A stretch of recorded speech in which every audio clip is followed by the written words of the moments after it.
The petitions were taken up for consideration before a Supreme Court bench comprising Justices Yasantha Kodagoda, Achala Vengapuli and Mahinda Samyavardhana. Announcing the decision, Chairman of the bench, Justice Yasantha Kodagoda, said the petitioners presented a strong case before the court.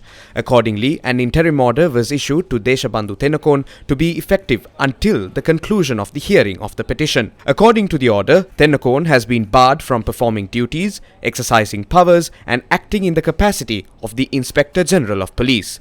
The Supreme Court bench unanimously reached the decision and ordered the President to take steps to nominate a suitable person for the post of IGP in accordance with the law. The bench also granted leave to proceed against the respondents, including the Attorney General on behalf of the President, Speaker Mahinda Abewardena and Deshabandu Tennakoon. The Supreme Court informed that if there are objections related to the petitions, all parties should take steps to file them within 6 weeks. The petitions will be called again on the 11th of November. The petitions were initially heard over the course of 6 days, and on the final date, the matter was taken up. Submissions of counsel representing the parties were heard for approximately 8 hours. President's counsel Salia Piris, who appeared for the petitioners on that day, pointed out that it is shocking that the Attorney General's department is now requesting that Deshabandu Tennakoon be allowed to continue in the position of IGP when the Attorney General's department has named Deshabandu Tennakoon as a suspect in the criminal trial on the attack at the Aragalya protest site.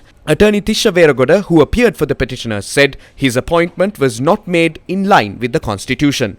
Attorney Suren Fernando said the President has violated the public trust by appointing Deshabandu Tennakoon to the post of IGP while the Constitutional Council had not approved his appointment. President's counsels Salia Piris, Upul Jayasuriya, Shamil Pereira, Jeffrey Algaratnam, Viran Correa and attorneys Suren Fernando, Tisha Veragoda and Lakshan Dias made submissions before court on behalf of the petitioners. President's counsel Dr. Romesh De Silva appeared on behalf of Deshabandu Tennakoon, while attorneys Amisa Tegal and Binra Gunaratna represented the 4 members of the Constitutional Council. Deputy Solicitor General Nereen Pulle appeared on behalf of the other members of the Constitutional Council and the Attorney General. In their petition, the petitioners stated that the President's nomination of Deshabandu Tennakoon was not approved following proper procedure by the Constitutional Council. The petitioners highlight that the President's decision to appoint him for the position was in violation of the law. Therefore, the petitioners sought an order quashing the appointment in question. Members of the Constitutional Council, including the Speaker, Deshabandu Tennakoon and the Attorney General, were named as respondents in the petitions.